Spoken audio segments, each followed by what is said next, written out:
Hey guys, कैसे हैं आप सब। I hope you are doing well. I am Sandeep, welcome to CSC circle. तो हमारा जो टेस्ट सीरीज चल रहा था हिंदी माध्यम के लिए, Vision IAS 2021 test series number, और ये टेस्ट नंबर सीरीज जो हमारा है, ठीक है, तो ये 27 देखने को मिलेगा। ठीक है, इसका ये आज फोर्थ पार्ट है। हम लोगों ने इसके थर्ड पार्ट तक कंप्लीट कर लिए हैं। ठीक है, तो आज ये हमारा कंप्लीट हो जाएगा। उसके बाद हम नेक्स्ट टेस्ट सीरीज पर मूव करेंगे। ठीक है, और इससे पहले हम लोगों ने 1 से 26 तक सारे टेस्ट सॉल्व कर लिए हैं। तो आप लोगों ने अगर वो टेस्ट सीरीज नहीं देखे हैं तो मेरे यूट्यूब चैनल के प्लेलिस्ट में जाएंगे, वहाँ मैंने प्लेलिस्ट बना रखी है, सारे वीडियो वहाँ पे मिल जाएंगे, तो उसको आप लोग देख सकते हैं, ताकि जो है आपकी जो भी पढ़ाई है और जो आपने पढ़ रखा है तो उसको आप चेक कर सकते हैं और उसको रिवाइज भी कर सकते हैं। ठीक है, और करंट अफेयर का भी हमारा जो आ गया है, कल मैंने वीडियो डाल दिया था, जो हमारा जून मंथ का पूरा करंट अफेयर है, तो उसको भी आप लोग देख सकते हैं। और इससे पहले हम लोगों ने जो हमारा था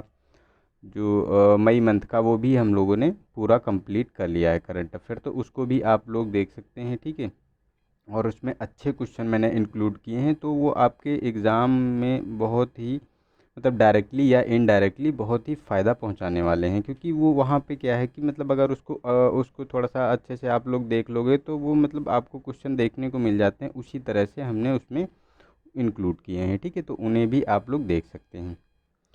तो चलते हैं क्वेश्चन नंबर 26 पे। तो इसमें कहा गया कि निम्नलिखित में से कौन से मूल अधिकार राज्य और निजी व्यक्ति दोनों पर बाध्यकारी होते हैं। ठीक है, तो फर्स्ट है कि अस्पृश्यता के विरुद्ध अधिकार, सेकेंड है कि कारखानों में बच्चों के नियोजन पर प्रतिषेध, और ये थर्ड है कि हमारा मानव दुर्व्यवहार बालाश्रम के विरुद्ध अधिकार। तो देखो, अगर ये जो निजी और जो मूल अधिकार जो होते हैं, निजी और राज्य मतलब निजी व्यक्तियों और राज्य के जो लोग होते हैं, उन पर दोनों पर अगर बाध्यकारी की बात की जाए तो ये अस्पृश्यता का जो नियम होता है, ठीक है, अस्पृश्यता का अधिकार आर्टिकल 17 के अंतर्गत है। और कारखाना जो नियोजन, जो कारखानों में बच्चों के नियोजन की बात करता है, तो आर्टिकल ये 23 है। और ये मानव दुर्व्यवहार की बात करता है तो ये 24 आर्टिकल है। ठीक है, तो ये चारों मतलब तीनों स्टेटमेंट सही हैं, तीनों ये मतलब बाध्यकारी होते हैं, चाहे वो निजी व्यक्ति हो या राज्य हो। ठीक है, तो इन तीनों पर ये लागू होते हैं। तो हमारा ये डी वाला ऑप्शन इसका सही हो गया। ठीक है, नेक्स्ट है क्वेश्चन नंबर हमारा 77। तो इसमें पद दिए हुए हैं और उनका अर्थ बताना है कि क्या है। जो मतलब पहले जो दिल्ली सल्तनत में जो पद चलते थे तो उनके बारे में बताना है। तो देखो, इसमें फर्स्ट है कि इनाम, तो इसका अर्थ है क्या, धार्मिक संस्थानों को सौंपी गई भूमि। और मुकद्दम की बात की जाए तो ग्राम प्रधान, और आमिल जो होता था ये राजस्व अधिकारी। तो देखो, ये तीनों सुमेलित हैं, क्योंकि जो ये आमिल होता था ये राजस्व अधिकारी यानी जो कर संग्रह करता था उसको बोलते थे, और मुकद्दम ये ग्राम प्रधान को चौधरी या मुकद्दम बोल देते थे। ठीक है, और इनाम की अगर बात करें तो इसमें जो धार्मिक संस्थानों को सौंपी गई भूमि होती थी उसे हम इनाम बोलते थे। ठीक है, तो ये तीनों स्टेटमेंट सही है, तो हमारा डी वाला ऑप्शन इसका सही हो गया। ठीक है, नेक्स्ट है हमारा क्वेश्चन नंबर 78। तो इसमें कहा गया है कि निम्नलिखित कथनों पर विचार करना है। तो इसमें देखो, राष्ट्रीय अभ्यारण्य दिए हुए हैं, ठीक है, और उनके राज्य दिए हुए हैं, तो उनका मिलान करना है हमको। ठीक है, कि कौन सुमेलित है। तो इसमें जल्दापारा राष्ट्रीय उद्यान असम, और सेंजी वन्यजीव अभ्यारण्य हिमाचल प्रदेश, और कछुआ वन्यजीव अभ्यारण्य उड़ीसा। ठीक है, तो देखो, ये थर्ड वाला जो कछुआ वन्यजीव अभ्यारण्य है ये उड़ीसा में नहीं, ये आपको देखने को मिलेगा यूपी में। ठीक है, और ये जो मतलब ताजे पानी का विश्व का एकमात्र ऐसा संरक्षित क्षेत्र है जो कछुओं के लिए है, तो ये इम्पोर्टेंट है। ठीक है, और ये हमारा फर्स्ट वाला की बात करें तो जल्दापारा ये वेस्ट बंगाल में आपको देखने को मिलेगा, तो ये भी हमारा गलत हो गया। लेकिन ये सेंजी वन्य अभ्यारण्य की बात करें तो ये हिमाचल प्रदेश में है, तो हमारा सेकेंड वाला स्टेटमेंट सही है, तो बी वाला ऑप्शन इसका सही हो गया। ठीक है, नेक्स्ट है हमारा क्वेश्चन नंबर 79। तो इसमें कहा गया है कि उद्योगों के वार्षिक सर्वेक्षण यानी एएसआई के संदर्भ में बताना है कि कौन सा हमारा स्टेटमेंट इसमें सही नहीं है। ठीक है, तो इसमें अगर बात करें तो देखो, उद्योगों के वार्षिक सर्वेक्षण यानी एएसआई औद्योगिक आंकड़ों का मुख्य स्रोत है। ठीक है, जो संगठित और असंगठित दोनों क्षेत्रों को आच्छादित करता है। सेकेंड है कि उद्योगों के वार्षिक सर्वेक्षण यानी एएसआई का संचालन उद्योग संवर्धन और आंतरिक व्यापार विभाग के आर्थिक सलाहकार कार्यालय द्वारा किया जाता है। तो देखो, एएसआई की अगर हम इसमें बात करें तो ये जो एएसआई होता है इसका जो जो आंकड़ों का आधार होता है, ठीक है। तो ये आंकड़े जो एकत्रित किए जाते हैं, ये इससे नहीं, ये आपको जो ऑर्गेनाइज सेक्टर का जो आंकड़ा होता है, ठीक है, केवल उसी को इकट्ठा किया जाता है। और इसमें अगर बात करें कि कौन कौन ये संस्था है जो इसको इकट्ठा करती है, तो इसमें जो ASI का वार्षिक सर्वेक्षण होता है, इससे डाटा लिया जाता है। और ये जो IIP यानी इंडस्ट्रियल जो ये प्रोडक्ट होता है, ठीक है, उसका मासिक डाटा लिया जाता है, ठीक है। तो ये हमारा गलत हो गया। और ये सेकंड भी गलत है, क्योंकि इसमें जो ये ASI मतलब जो ये जो बात की जाए कि ASI के सर्वेक्षण के बारे में, तो ये डाटा कलेक्ट करने की बात जब आती है तो ये CSO के द्वारा किया जाता है, सेंट्रल स्टैटिक ऑफिस के द्वारा, ठीक है। तो ये दोनों स्टेटमेंट हमारे गलत हैं, तो गलत ही पूछा गया है इसमें, तो हमारा डी वाला ऑप्शन इसका सही हो जाता है, ठीक है। नेक्स्ट है हमारा 80 क्वेश्चन नंबर। तो इसमें कहा गया है कि प्रायः सुर्खियों में रहने वाला शब्द क्वांटम कंप्यूटर है। तो क्वांटम कंप्यूटर के बारे में हमको बताना है। तो ए ऑप्शन है कि मानव मस्तिष्क का अनुकरण करके कार्य करने वाला एक कंप्यूटर। सेकेंड है कि द्विधारी पद्धति पर आधारित एक कंप्यूटर। और सी है हमारा कि प्रति सेकेंड 1 बिलियन गणनाएं करने में सक्षम एक सुपर कंप्यूटर। और उपयुक्त में से कोई नहीं। तो देखो, अगर क्वांटम कंप्यूटर की बात करें तो उपयुक्त में से ये कोई भी नहीं है, तो हमारा ये डी वाला ऑप्शन है। अगर क्वांटम कंप्यूटर की हम बात करते हैं इसमें, तो इसमें देखो क्या है कि क्वांटम कंप्यूटर जो होता है वो जीरो या एक, ठीक है, जीरो या एक बाइनरी सिस्टम या फिर दोनों, ठीक है, दोनों पे काम करता है ये। लेकिन जो पारंपरिक कंप्यूटर होते थे वो जीरो और एक की बाइनरी पद्धति पर काम करते थे। तो इसीलिए ये इम्पोर्टेंट है, मतलब ये छोटे से छोटे ब्लॉक को भी डिकोड कर देता है, तो इसीलिए ये मतलब न्यूज में है, ठीक है। और इसकी जो क्वांटम बिट होती है, इसको क्यूबिट बोलते हैं, तो उसको भी एग्ज़ाम में पूछा जा सकता है कि क्यूबिट क्या है, ठीक है। तो ये न्यूज में रहता है, तो ऐसी चीज़ें मतलब रहती हैं, तो ऐसी जो साइंस एंड टेक से रिलेटेड होती हैं, तो ये ऐसी क्वेश्चन पूछ लिए जाते हैं UPSC के द्वारा, ठीक है। नेक्स्ट है क्वेश्चन नंबर 81। तो इसमें कहा गया कि हरि विजय सूरी के संदर्भ में बताना है कि कौन सा स्टेटमेंट सही है। तो फर्स्ट है कि वह श्वेतांबर संप्रदाय के तापागच्छ शाखा के सर्वोच्च मार्गदर्शक थे। और सेकंड है कि उन्हें जहांगीर द्वारा जगत गुरु की उपाधि प्रदान की गई थी। तो देखो, ये जहांगीर ने इन्हें जगत गुरु की जो उपाधि प्रदान नहीं की थी हरिविजय सूरी को, ये अकबर ने इनको जगत गुरु की उपाधि प्रदान की थी। तो ये हमारा गलत है। और फर्स्ट सही है, क्योंकि श्वेतांबर संप्रदाय की जो तापागच्छ शाखा थी उसी के सर्वोच्च मार्गदर्शक थे हरिविजय सूरी, ठीक है। तो हमारा ए वाला ऑप्शन इसका सही हो गया, बी गलत हो गया, ठीक है। नेक्स्ट है हमारा क्वेश्चन नंबर 82। तो इसमें कहा गया है कि हाल ही में सुर्खियों में रहा डेटा सैनिफिकेशन के बारे में हमको बताना है, ठीक है। तो फर्स्ट ऑप्शन है कि डिजिटल डेटा के संख्यात्मक मान के रूपांतरण को है, ठीक है। और ये मतलब डिजिटल डेटा के संख्यात्मक मान में रूपांतरण को। और बी है हमारा सूचना डेटा के आलेखी निरूपण को और वास्तविक डेटा का निरूपण करने के लिए ध्वनि तरंगों के मानों का उपयोग करने को। और उपयुक्त में से कोई नहीं। तो देखो, इसमें अगर बात की जाए तो ये हमारा बी वाला ऑप्शन सही है, क्योंकि ये डेटा सैनिफिकेशन होता है, इसका काम क्या होता है कि ये सूचना और डेटा के आलेखी निरूपण की बात करता है, ठीक है, आलेखी निरूपण प्रस्तुत करता है, ठीक है। नेक्स्ट है हमारा क्वेश्चन नंबर 83। तो इसमें कहा गया कि लोनार झील के संदर्भ में निम्नलिखित कथनों पर विचार कीजिए। तो फर्स्ट है कि यह महाराष्ट्र में एकमात्र रामसर स्थल है। और सेकंड है कि इसका निर्माण एक उल्कापिंड के टकराने से हुआ है। और थर्ड है कि यह एक अधिसूचित राष्ट्रीय भू विरासत स्मारक है। तो देखो, ये तो अधिसूचित राज्य भू विरासत स्मारक की श्रेणी में ये आता है, ठीक है। और इसका निर्माण एक मतलब उल्कापिंड के टकराने से हुआ है। लेकिन अगर बात करें रामसर कन्वेंशन में, तो केवल एक नहीं है, इसे लोनार झील को भी इसमें रखा गया है। और इसके बाद जो है एक नंदूर मधेश्वर, ठीक है, नंदूर मधेश्वर को भी रामसर कन्वेंशन के अंतर्गत रखा गया है। तो आप लोगों के लिए क्वेश्चन ये है आज का क्वेश्चन ऑफ द डे, कि आपको बताना है कि ये रामसर कन्वेंशन कब इस्टेब्लिश की गई थी। और ये मतलब कब किस शहर से इसका नाम प्रेरित है, ठीक है। नाम लिया गया है। तो ये क्वेश्चन आप लोगों को बताना है, क्योंकि यार बहुत बार मैं बता चुका हूँ, तो ऐसे कॉमन क्वेश्चन तो आपको आने ही चाहिए, क्योंकि ये स्टेटमेंट में बहुत बार पूछा भी गया है और पूछा भी जा सकता है, क्योंकि हर बार कोई ना कोई मतलब जो झील है उसको रामसर कन्वेंशन के अंतर्गत लिस्टेड किया जाता है। और बताना है, ये भी बताना है कि रामसर कन्वेंशन के अंतर्गत इस समय वर्तमान समय में कितनी साइट लिस्टेड हैं इंडिया की, ठीक है। तो ये भी बताना है आप लोगों को। तो ये इसमें तीनों जो मतलब सेकेंड फर्स्ट वाला गलत है और सेकेंड और थर्ड इसमें सही है, तो हमारा बी वाला ऑप्शन इसका सही हो गया, ठीक है।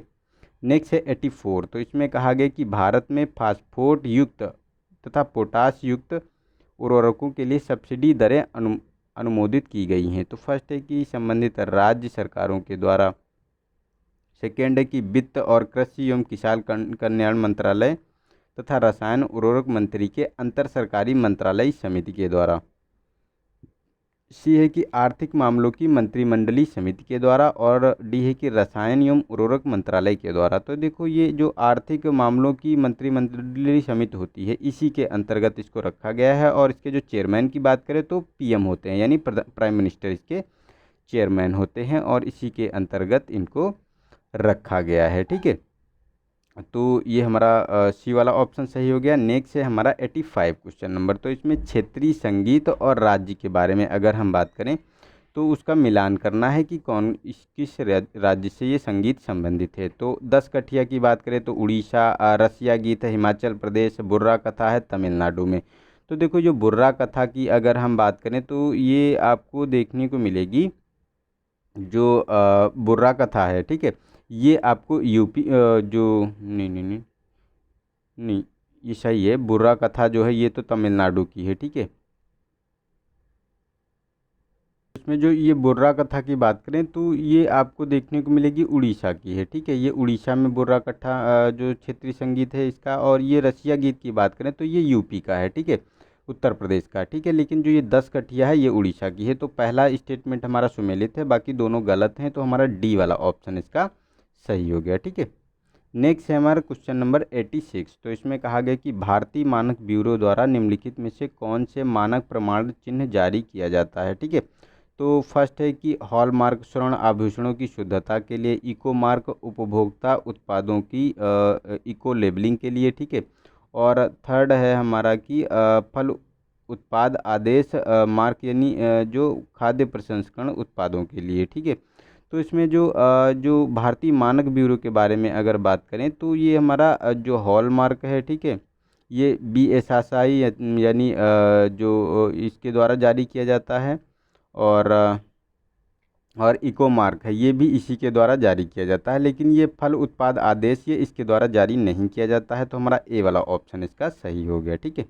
नेक्स्ट है हमारा क्वेश्चन नंबर 87। तो इसमें कहा गया कि हाल ही में सरकार ने राष्ट्रीय जनसंख्या रजिस्टर को अद्यतन यानी नवीन करने के प्रस्ताव को मंजूरी दी है, और NPR के अंतर्गत निम्नलिखित कथनों पर विचार करना है कि कौन सा स्टेटमेंट सही है। तो फर्स्ट है कि प्रत्येक भारतीय नागरिक के साथ साथ उन विदेशी नागरिकों के लिए NPR में पंजीकरण कराना अनिवार्य है जो विगत 6 महीने से भारत में निवास कर रहे हैं या निवास कर चुके हैं, उनको करना है इसमें, ठीक है, रजिस्टर करवाना है। सेकेंड है कि यह किसी व्यक्ति के जनसंख्यांकिकी के साथ साथ बायोमेट्रिक विवरण को एकत्रित करता है, ठीक है।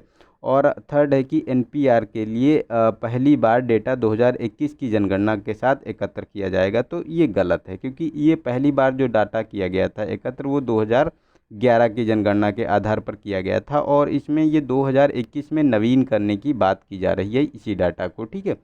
तो उसी के लिए ये मतलब गलत हो गया स्टेटमेंट, और फर्स्ट और सेकेंड हमारा स्टेटमेंट इसमें जो है ये सही हो जाता है इसका। तो हमारा सी वाला ऑप्शन इसका सही है, एक और दो स्टेटमेंट, ठीक है। नेक्स्ट है 88 क्वेश्चन नंबर। तो इसमें कहा गया है कि ऋण जमा अनुपात के संदर्भ में बताना है कि कौन सा स्टेटमेंट सही है। तो फर्स्ट है कि यह बैंक द्वारा संवितरित ऋणों और बैंक की कुल जमा राशि का अनुपात है। सेकेंड है कि गिरता हुआ ऋण जमा अनुपात बैंकिंग प्रणाली में एक अतिरिक्त तरलता का संकेत होता है। तो देखो ये दोनों स्टेटमेंट सही हैं जमा राशि अनुपात में, क्योंकि जो गिरता हुआ ऋण अनुपात देखने को मिलेगा बैंकिंग प्रणाली में, ये अतिरिक्त तरलता का एक संकेतक होता है, ठीक है।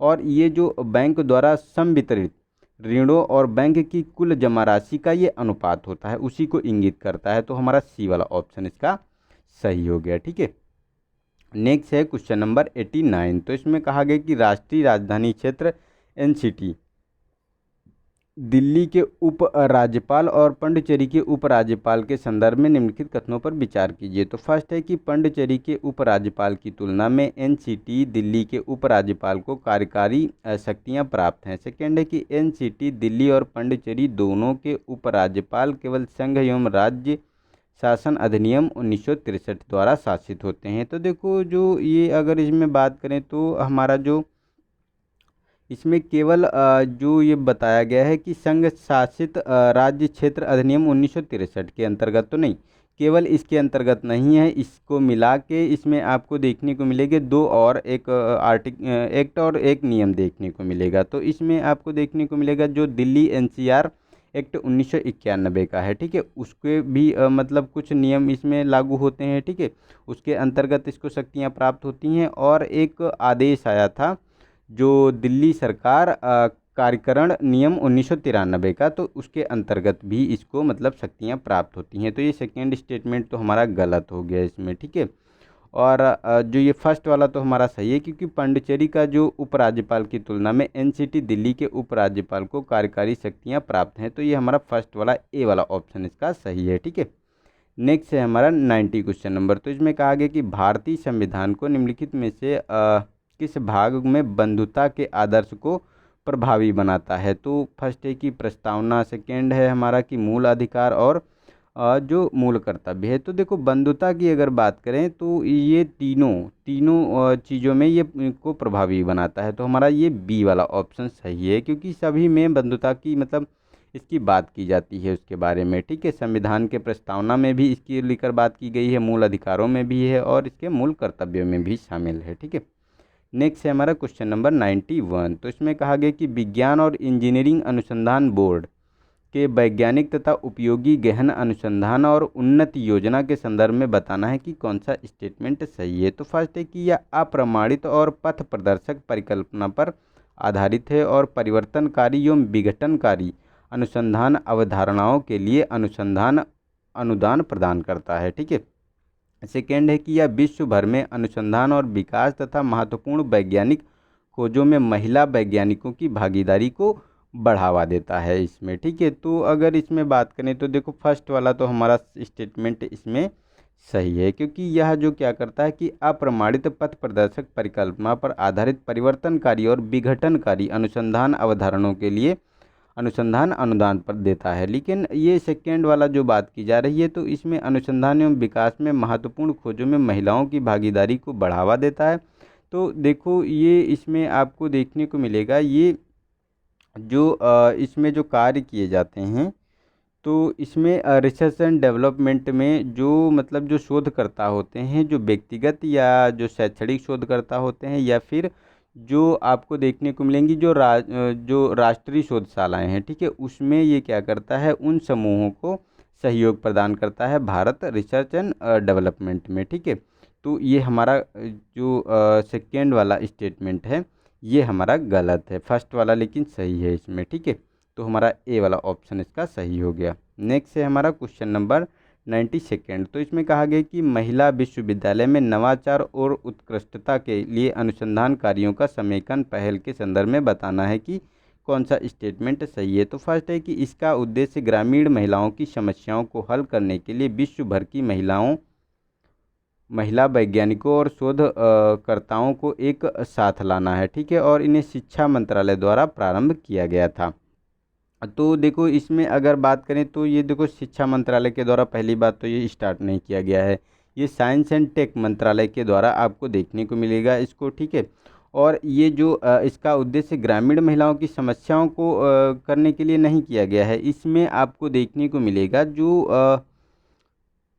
जो इसमें क्या होता है कि एक्चुअली में जो विश्वविद्यालय की आधारभूत संरचना होती है, विश्वविद्यालय जो होते हैं उनमें जो आधारभूत संरचना होती है उसके रिसर्च एंड डेवलपमेंट की बात की जाती है इसमें। ठीक है, तो ये गलत है दोनों स्टेटमेंट, तो हमारा डी वाला ऑप्शन इसका सही हो गया। ठीक है, नेक्स्ट है हमारा 93rd क्वेश्चन नंबर। तो इसमें कहा गया कि हाल ही में भारत को संयुक्त राष्ट्र की आर्थिक सामाजिक परिषद यानी इकोसोस के 3 सहायक निकायों के लिए निर्वाचित किया गया है। ठीक है, तो इस संदर्भ में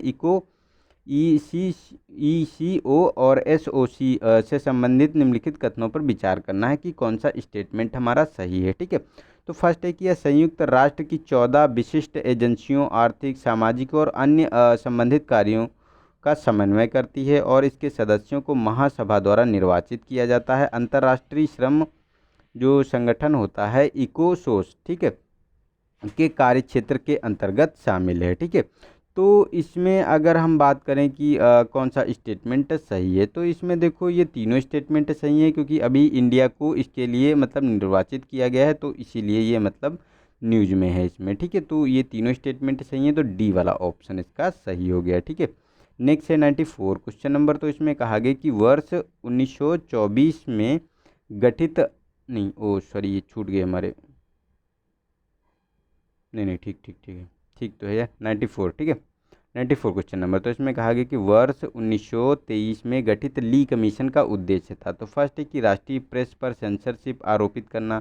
सेकंड बी है कि सिविल सेवाओं में भारतीयों की भर्ती प्रणाली की जांच करना। ठीक है, और सी है कि केंद्रीय एवं प्रांतीय सरकारों के अधिकार क्षेत्र को परिभाषित करना। और डी है कि देश में शिक्षा की प्रगति की समीक्षा करना। तो इसमें अगर बात करें तो देखो ये जो सिविल सेवाओं में जो भारतीयों की भर्ती प्रक्रिया जो है, ठीक है, प्रणाली है, उसकी जांच करने के लिए ली कमीशन बनाया गया था 1923 में। ठीक है, तो बी वाला ऑप्शन इसका सही हो गया। तो ये क्वेश्चन पूछा जा सकता है, क्योंकि ये समय समय पर चीज़ें चलती रहती हैं यूपीएससी से रिलेटेड, तो ऐसे क्वेश्चन आ जाते हैं। ठीक है, और आपको पता भी नहीं चलेगा कि क्वेश्चन कहाँ से आ गया। ठीक है, नेक्स्ट है कि 95 क्वेश्चन नंबर। तो इसमें कहा गया कि हाल ही में जल शक्ति मंत्रालय के तहत केंद्रीय भूमि जल प्राधिकरण ने भौमी जल के निष्कर्षण को विनियमित करने एवं नवीन दिशा निर्देश जारी किए गए हैं। ठीक है, तो इसके संदर्भ में बताना है कि भौमी जल निष्कर्षण के लिए अनापत्ति प्रमाण पत्र प्राप्त करने की छूट है। तो जो ये प्रमाण पत्र इनके लिए प्राप्त किए जाते हैं, तो किनको उसमें छूट दी गई है, तो इसमें सशस्त्र बलों के प्रतिष्ठानों को, सेकेंड है कि ग्रुप हाउसिंग सोसाइटी को, और कृषि गतिविधियों के लिए जल निष्कर्षण वाले किसानों को, और थोक जल आपूर्तिकर्ताओं को।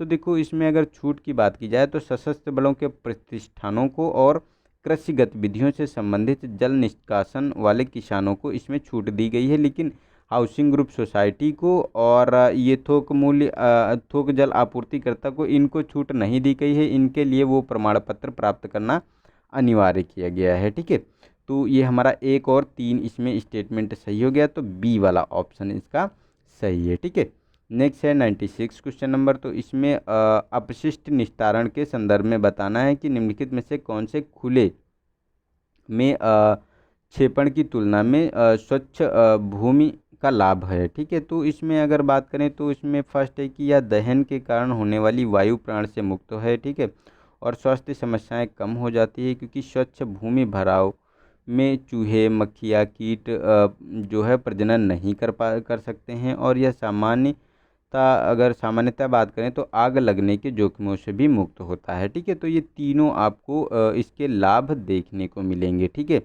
तो ये तीनों के तीनों स्टेटमेंट इसके सही हैं, तो हमारा डी वाला ऑप्शन इसका सही हो जाता है। ठीक है, नेक्स्ट है हमारा क्वेश्चन नंबर 97। तो इसमें कहा गया कि मध्यकालीन भारतीय इतिहास के संदर्भ में निम्नलिखित कथनों पर विचार कीजिए। तो इसमें विजयनगर के रायों को लोकप्रिय रूप से अश्वपति या घोड़ों के स्वामी कहा जाता था। सेकेंड है कि कुदिरई चेट्टी घोड़ों के व्यापार में संलग्न व्यापारियों के एक स्थानीय समूह थे। तो देखो ये जो कुदरई चेट्टी घोड़ों के व्यापारियों में संलग्न व्यापारियों के स्थानीय समूह थे, तो ये तो हमारा सही है, लेकिन इसमें जो ये राया होते थे, रायों के लिए जो शब्द प्रयोग किया जाता था, ये घोड़ों के स्वामियों के लिए नहीं, बल्कि जो लोगों के स्वामी होते हैं यानी नरपति जो होते थे, उनको इसमें इसके नाम से पुकारते थे। तो हमारा फर्स्ट वाला स्टेटमेंट गलत है, सेकेंड हमारा सही है, तो बी वाला ऑप्शन हमारा सही हो गया। ठीक है, नेक्स्ट है क्वेश्चन नंबर 98। तो इसमें फास्फोरस एक अन्य आवश्यक बृहद पोषक तत्व है। ठीक है, जिसकी कमी प्रणाली यानी क्रॉपिंग सिस्टम यानी फसल प्रणाली यानी क्रॉपिंग सिस्टम के लिए प्रमुख चिंता है। एक प्रमुख चिंता है। इस संदर्भ में बताना है कि निम्नलिखित में से किस प्रकार की मृदा में सामान्यतः फास्फोरस तत्व की कमी होती है। तो ये देखो इतना ज़्यादा इसमें लिखा गया है, लेकिन इसमें पूछा क्या गया है कि किस भूमि में फास्फोरस तत्व की कमी होती है। तो देखो क्वेश्चन चाहे जितना बड़ा लिखा हो उसको आपको पढ़ना है और समझना है कि पूछा क्या गया है आपसे, ठीक है। तो देखो केवल इतनी लाइन हमारे काम की है, बाकी ऊपर का जो लिखा हुआ है बिल्कुल उसका कोई महत्व नहीं है, ठीक है। तो इसमें फास्फोरस तत्व की कमी की अगर बात की जाए तो काली मृदा, लाल मृदा, जलोढ़ मृदा, तो देखो ये तीनों में इसकी कमी देखने को मिलेगी, ठीक है। जो भारत में ज़्यादातर आपको फास्फोरस, नाइट्रोजन और ह्यूमस ये तीनों चीज़ों की कमी देखने को मिलती है। और अगर अधिकता की बात करें, कोई तत्व पूछा जाए कि इंडिया में किस तत्व की अधिकता है, कि भारत की भूमि में कौन सा तत्व अधिक पाया जाता है, तो इसमें अगर बात की जाए तो ये जो आपका होता है पोटाश, ठीक है। तो पोटाश तत्व की आपको अधिकता मिलेगी, ठीक है। तो ये तीनों स्टेटमेंट सही है, तो बी वाला ऑप्शन इसका सही हो गया। नेक्स्ट है 99 क्वेश्चन नंबर। तो इसमें 5वीं अनुसूची के तहत अनुसूचित क्षेत्रों में राज्यपाल की प्रशासनिक शक्ति के बारे में बताना है कि कौन कौन शक्तियां उसके पास होती हैं। तो फर्स्ट है कि उसे राज्य के भीतर किसी भी क्षेत्र को अनुसूचित क्षेत्र घोषित करने का अधिकार होता है। सेकेंड है कि वह यह निर्देश दे सकता है कि संसद या राज्य विधानमंडल किसी विशेष अधिनियम को अनुसूचित क्षेत्र पर लागू ना करे, ठीक है। तो देखो ये वाला हमारा स्टेटमेंट तो हमारा सेकेंड की जो बात की जा रही है, तो ये तो हमारा सही है, क्योंकि यह निर्देश दे सकता है कि संसद या राज्य या विधानमंडल किसी विशेष अधिनियम को अनुसूचित क्षेत्र पर लागू ना करे, ठीक है। लेकिन ये जो राज्य के भीतर किसी भी क्षेत्र को अनुसूचित क्षेत्र घोषित करने का जो अधिकार होता है वो प्रेसिडेंट यानी राष्ट्रपति के पास होता है, ठीक है। तो राष्ट्रपति ऐसा कर सकता है, लेकिन परामर्श राज्यपाल से कर सकता है, ठीक है। तो ये हमारा सेकेंड स्टेटमेंट सही है, फर्स्ट वाला हमारा गलत है। नेक्स्ट है आज का लास्ट क्वेश्चन 100। तो इसमें भूगोल के संदर्भ में कार्डिलेरा शब्द संदर्भित करता है, ये किससे संबंध रखता है कार्डिलेरा। तो फर्स्ट है कि कास्ट स्थलाकृति के एक प्रकार से, हिमनद क्रियाकलापों के कारण अपरदित स्थलाकृतियों से, ठीक है। और एक नदी तंत्र की सहायक नदियों और जल वितरणकर्ताओं के एक बृहद नेटवर्क को। और डी है कि यह एक तंत्र, यह मतलब यह एक तंत्र या समानांतर श्रेणी, पर्वत श्रेणी के समूह को जिसके बीच में पठार अवस्थित हो, ठीक है। तो देखो कार्डिलेरा की अगर बात की जाए तो इसे मतलब एक तंत्र या सामान्य पर्वत श्रेणी के समूह को जिसके बीच में पठार अवस्थित होता है, ठीक है। जैसे एक मतलब ये श्रेणी है और इसके बीच में ये पठार है, ठीक है। तो उसी को बोला जाता है कार्डिलेरा, ठीक है। तो ये हमारा डी वाला ऑप्शन सही है, ठीक है। तो आज के लिए इतना ही। और अगर वीडियो पसंद आ रहा है आप लोगों को, अगर लग रहा है कि क्वेश्चन में डिस्कस अच्छे से कर पा रहा हूँ, तो चीज़ें समझ में आ रही हैं, तो इसे लाइक भी कर दीजिए और अपने दोस्तों को भी शेयर कर दीजिए यार, जिनके पास चीज़ें नहीं प्रोवाइड हो पाती हैं। लोग घर में तैयारी करते हैं, बहुत सी लड़कियां होती हैं जो गर्ल्स होती हैं, वो क्या करती हैं घर में पढ़ाई करती हैं। और बहुत से लोग जो जॉब करते हैं घर में पढ़ाई करते हैं, तो टेस्ट सीरीज नहीं देने जा पाते हैं, या कोई गरीब बच्चा है जो मतलब ख़रीद नहीं पाता है इन चीज़ों को, ठीक है। तो उनके लिए ये यार अच्छा है, बहुत ही हेल्पफुल है। अगर आप उसको प्रोवाइड करा देंगे इस चीज़ को, उसको शेयर कर देंगे, तो वो आपका हमेशा के लिए एहसान मानेगा, ठीक है। तो ये चीज़ें आप लोगों को करनी है, वीडियो को ज़्यादा से ज़्यादा लोगों तक पहुंचाना है, यही बस है। और कोई मेरी इच्छा नहीं है, ठीक है। तो यही आप मेरे लिए कीजिए, यही बस है, और कुछ नहीं मुझे आप लोगों से चाहिए, ठीक है। तो आज के लिए इतना ही और मिलते हैं नेक्स्ट वीडियो में। तब तक के लिए नमस्कार, जय हिंद, जय भारत।